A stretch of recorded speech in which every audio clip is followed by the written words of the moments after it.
सर्वांना नमस्कार. रुद्रदामिनी love स्टोरीचे 47 episode यापूर्वीच अपलोड केलेले आहेत. कृपया ते सर्व एपिसोड ऐकण्यासाठी आपल्या चॅनलला भेट द्यावी. आज रक्षाबंधन होतं. दामिनी दिवसभर विशालची वाट पाहून थकली. त्याला फोन करून थकली, पण त्यानं फोन उचलला नाही. तो रुद्रचा फोन घेत नव्हता. म्हणून पद्मिनीनं तिच्या फोनवरून फोन केला विशालला आणि तो अनोळखी नंबर पाहून विशालने फोन घेतला आणि रागात म्हणाला, हॅलो, कोण बोलतोय? पद्मिनी म्हणाली, हॅलो, मी बोलते. रागात असलेल्या विशालनं तिचा आवाज आता न ओळखता तसाच म्हणाला, मी म्हणजे कोण? काय नाव गाव आहे की नाही? ही काय पद्धत आहे का बोलण्याची?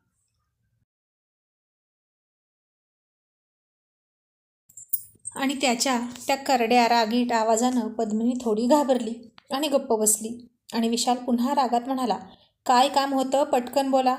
आणि थोड्या वेळानं पद्मिनी म्हणाली, अहो, तुम्ही मला ओळखलं नाही का? मी रुद्रची बहीण बोलते. आणि तिचा तो गोड शांत आवाज ऐकून आता चिडलेला विशाल आपोआप थोडा शांत आला आणि गडबडत म्हणाला, अरे तुम्ही तुम्ही का मला फोन केलात? पद्मिनी म्हणाली, अग्निहोत्री साहेब, आता मी सरळ मुद्द्यांवर येतच बोलते. अहो, दामिनीनं दिवसभर काहीही खाल्लं पिल्लं नाही. तुमच्या घरून आल्यापासून खूप नाराज आहे. विशाल तसाच चिडून म्हणाला, असू द्या, राहू द्या तिला तशीच उपाशी, काही फरक पडत नाही मला. पद्मिनी म्हणाली, साहेब, ती लहान आहे, सोडून द्या ना. आपण मोठे आहोत आणि आपणच मोठं मन करून त्यांना माफ केलं पाहिजे की नाही? मोठ्यांचं हृदय विशाल असावं, असं ती तिच्याही नकळत विशालचं नाव तिच्या तोंडातून घेऊन गेली.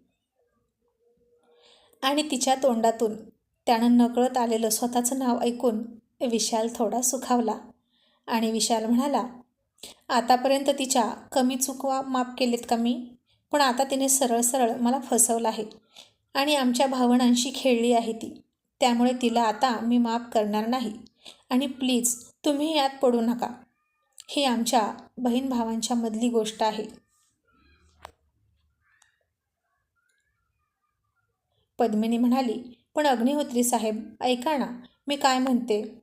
अहो, मन मोठं केल्याने काही फरक पडत नाही. तुम्ही फक्त एकदा तिला माफ करा, ती पुन्हा अशी चूक करणार नाही. आता फोन होता स्पीकरवर आणि रुद्र म्हणाला, ताई, अगं त्याचं फक्त नावच विशाल आहे, मन मात्र अगदी छोटंसं आहे, एवढंसं. अजिबात माफ करणार नाही तो कोणाला सुद्धा मोठ्या मनानं. इतरांना माफ करणारा माणूस खूप मोठा असतो.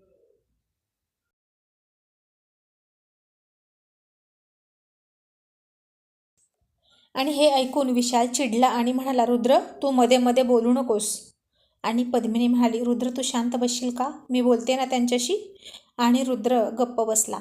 आणि विशाल रागात म्हणाला, तुम्ही लहान आहात म्हणून त्या नावाखाली काहीही करायचं आणि दरवेळी तुम्ही आम्हाला गृहीत धरता आणि आम्ही मोठेपणानं माफ करायचं. नात्यांची किंमत तुम्हाला नाही आणि आम्हीच ती किंमत ठेवायची का?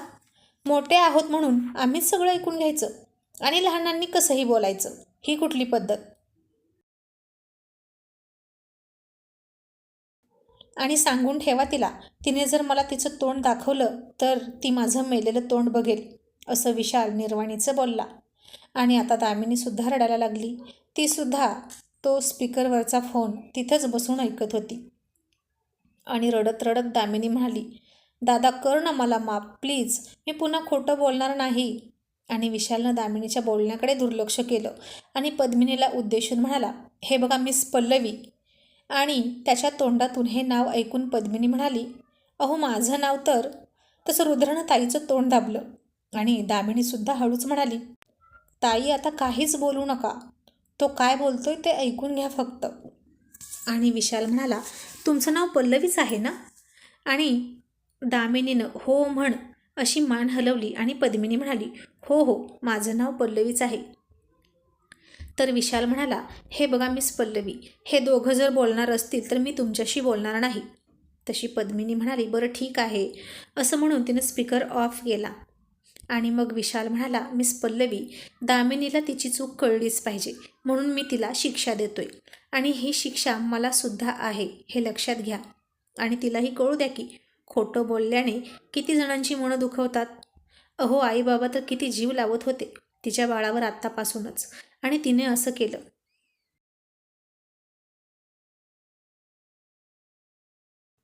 आणि पद्मिनी गोड आवाजात म्हणाली, अग्निहोत्री साहेब, सगळं खरं आहे, पण बाळ पुन्हा होऊ शकतं की नाही? आणि आता विशाल म्हणाला, हे बघा, मी तुम्हाला तुमच्या नावाने आता हाक मारली ना, मग तुम्ही सारखं मला साहेब साहेब म्हणू नका. एकतर फक्त अग्निहोत्री म्हणा तुमच्या भावासारखं, किंवा विशाल म्हणा. आणि आता पद्मिनीला काय बोलावं तेच कळेना. आणि ती म्हणाली, अहो मी असं कसं तुम्हाला डायरेक्ट विशाल म्हणू? विशाल म्हणाला, ठीक आहे, मग फोन ठेवा. तसंही मी आता दामिनीसोबत सगळे नातेसंबंध तोडलेले आहेतच, त्यामुळे आपणही एकमेकांचे कोणीच लागत नाही. आपण एकमेकांचे नातेवाईकही नाही. आणि पद्मिनी म्हणाली, ऐका ना, नका ना चिडू. नातेवाईक नसलं तरी आपण फ्रेंड तरी होऊ शकतो ना? आता हे ऐकून रुद्रनं संशयानं पाहिलं आणि विशाल थोडासा गालात हसून म्हणाला, मग फ्रेंडला कोणी साहेब म्हणत नाही? आता पद्मिनी हसली आणि म्हणाली, बरं ठीक आहे. विशाल तर विशाल. विशाल हसून म्हणाला, विशाल तर विशाल नाही, फक्त विशाल. ती हसून म्हणाली, बरं विशाल, तुम्ही ऐका ना मी काय म्हणते ते. आणि तिच्या तोंडातून फक्त ते विशाल ऐकून विशालला खूप छान वाटलं आणि 2 दिवस लटकलेल्या त्याच्या चेहऱ्यावर स्माईल आली. वाईटातून चांगलं घडतं म्हणतात ते हेच. आणि मग विशाल म्हणाला, हे बघा पल्लवी, मी दामिनीला शिक्षा देत आहे आणि मला ती देणं गरजेचे आहे, नाहीतर ती पुन्हा काहीतरी करेल, कधीच सुधारणार नाही. आणि तुम्हीसुद्धा त्यांच्यावर आता विश्वास ठेवू नका. दिवसभर जेवली नाही म्हणते ना ती, पण खाऊन टम्म फुगली असेल. तिचा नवरा तिला उपाशी नाही राहू देणार, माझी खात्री आहे. अहो दोघेही एक नंबरचे महाहुशार आणि आगाऊ आहेत. उंदराला मांजर साक्ष म्हणतात ना तसे. आणि बरोबर दोघांनी एकमेकांना शोधून काढलं आहे. आता पद्मिनी निराश होऊन म्हणाली, म्हणजे तुम्ही नाहीच येणार राखी बांधायला?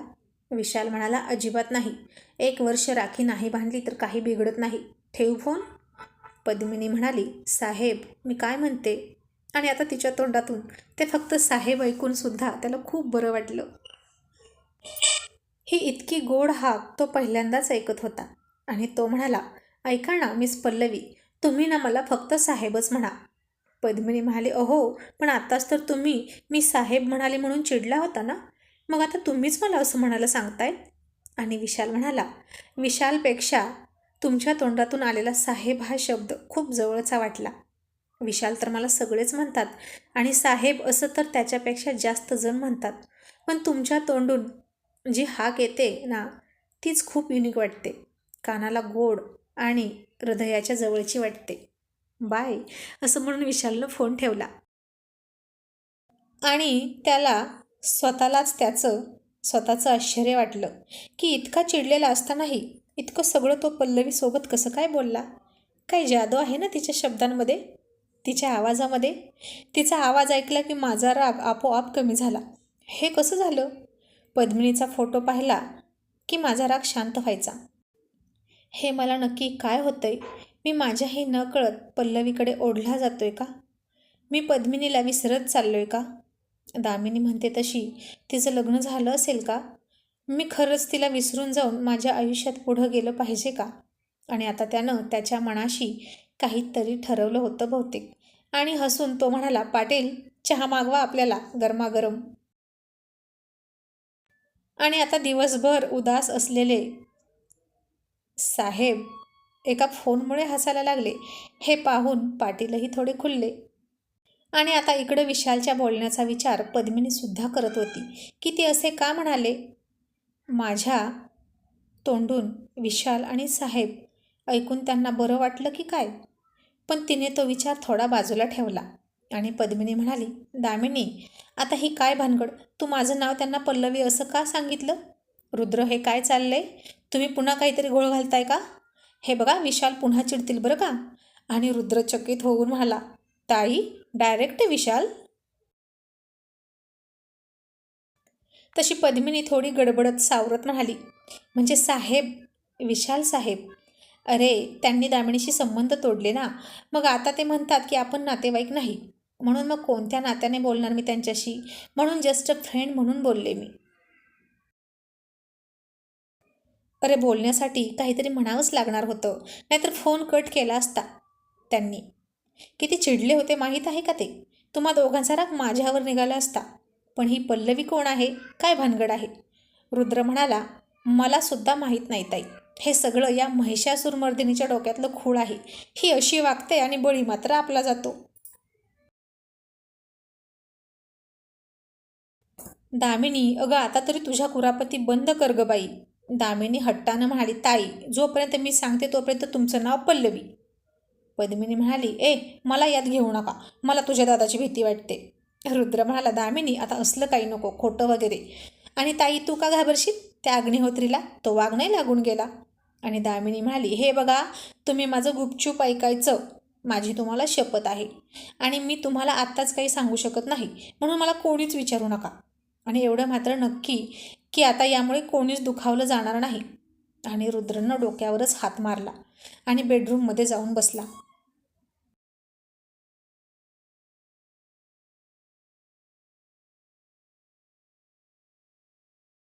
दामिनी त्याच्या मागे मागे गेली आणि रडकुंडीला येऊन लाडा थट्ट करत म्हणाली, रुद्र, कर ना काहीतरी. मला दादाला राखी बांधायची आहे. रुद्र म्हणाला, दामिनी, आता काय करू ग मी? तुझ्या दादाच्या पुढे आता गेलं तर त्याच्या प्रकोपाने जळून भस्म होईल आपण दोघं. आणि तो काय म्हणाला लक्षात आहे ना तुझ्या? तू जर त्याला तुझं तोंड दाखवलं तर त्याचं मेलेलं तोंड बघशील. काय बोलतं ना अग्निहोत्री, जणू काही महातपस्वी साधू असल्यासारखा. नशीब त्यानं हातात गंगाजल घेऊन ते तुझ्या अंगावर टाकून शाप नाही दिला. नाहीतर त्याच्या शापाने तू दगदग झाली असती. बेडूक नाहीतर उंदीर झाली असती. असं म्हणून रुद्र एकटाच हसायला लागला आणि दामिनी चिडून रडायला लागली आणि म्हणाली, रुद्र, मस्करी नको ना करू. तो म्हणाला, मग काय करू? बेबी और साले के बीच मैं चक्की का आटा बन गया हो और पीस रहा हो अँड पीसिंग. आणि ती आणखीन रडायला लागली. रुद्र तिला समजावत म्हणाला, नको रडू दामिनी. आणि कशी जाणार आहेस तू त्याच्यासमोर? त्याला तर तुझं तोंडही बघायचं नाही.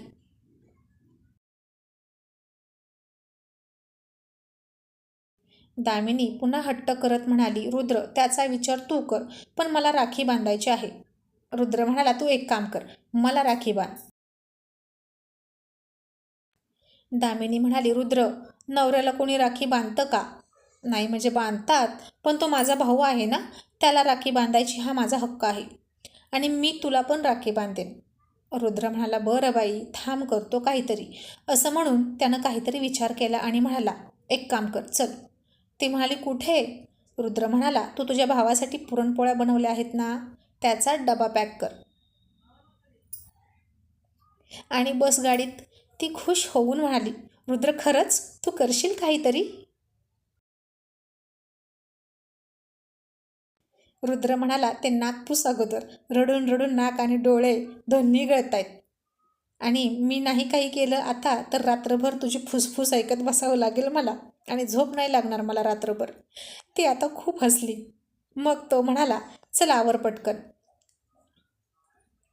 नाहीतर अग्निहोत्री घरी जाईल. ती म्हणाली, रुद्र, त्या पोळ्या शिळ्या झाल्या आहेत. मी पटकन दादासाठी ताज्या पोळ्या करते आणि वरून तूप लावते. रुद्र म्हणाला, लावा लावा, तूप लावा, तेल लावा. दामिनी, त्या पुरणपोळीत पुरणाऐवजी ठेचा घाल आणि बसू देत त्याला बोंबलत. साल्यानं जितकं पाणी माझ्या बायकोच्या डोळ्यातून काढलं आहे ना, त्याच्यापेक्षा जास्त पाणी त्याच्या डोळ्यातून येऊ दे.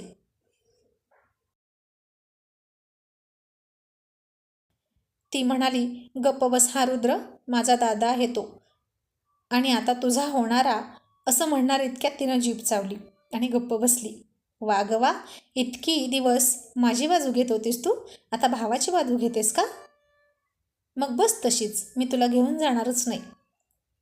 ती म्हणाली, नको ना असं करू रुद्र, प्लीज. तो म्हणाला, ओके चल, पण आता रडू नकोस. आणि हळूच तिला म्हणाला, मग रात्री मला काय देशील? असं म्हणून तो तिला मिठीत घेत तिचा किस घेणार इतक्यात ती त्याला दूर ढकलत म्हणाली, आधी राखी बांधू दे, मग तुला हवं ते मिळेल, नाहीतर अजिबात माझ्याजवळ तू यायचं नाहीस. असं म्हणत ती किचनमध्ये गेली.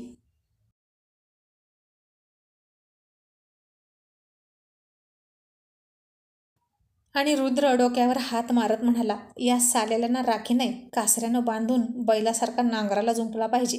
मारका बैल कुठला. ह्याला ना लवकरच व्यसन घालणारी कोणीतरी भेटली पाहिजे, त्याच्याही पेक्षा कडक लक्ष्मी, मगच त्याचा मटका बसेल. आणि जर एखादी गरीब गाय मिळाली तर बिचारीचं काही खरं नाही. ह्याच्या बुटांच्या आवाजानंच बिचारी गारद होऊन जायची. पण आता काय करू, कसं करू? आमचं मंगळसूत्र तर रडत आहे त्याला राखी बांधण्यासाठी. किती तो जीव भावावर, आणि त्याचाही किती जीव आहे ना बहिणीवर. एका रट्ट्यात काल गाल सुजवला त्यानं तिचा. यालाच म्हणायचं अग्निप्रेम. पण कशी बांधावी त्याला राखी? आणि तो काही सरळ सांगून ऐकणार नाही. काहीतरी शक्कल लढवली पाहिजे असं म्हणून तो विचार करत होता.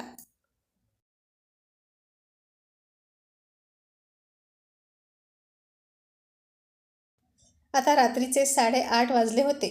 मग रुद्र गाडी घेऊन एका रस्त्यावर थांबला होता. गाडीत दोघेच होते आणि रुद्रला फोन आला की अग्निहोत्री साहेब पेट्रोलिंगसाठी निघालेले आहेत अमुक अमुक एरियामध्ये. ते नुकतेच पोलीस स्टेशनमधून निघालेले आहेत. आणि रुद्रनं हसून आणखीन 2-3 ठिकाणी फोन केले आणि म्हणाला, मी सांगतो तसे या माझ्या मागे आणि निम्मे जा अग्निहोत्रीच्या मागे.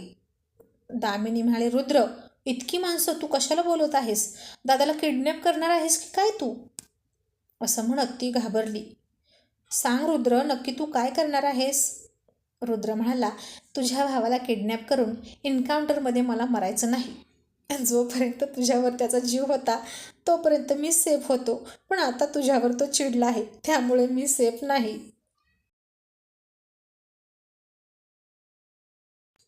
आणि नसत्या चौकशी करू नकोस.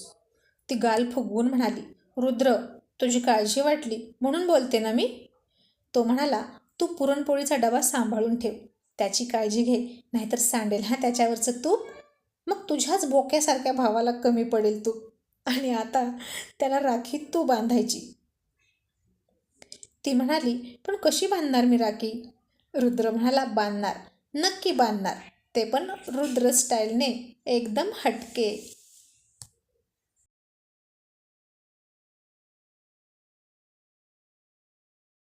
आता रुद्रच्या मनात काय आहे हे सांगा बघू तुम्ही मला कमेंट करून. बघू तुम्हाला गेस करता येतं का? थँक्यू.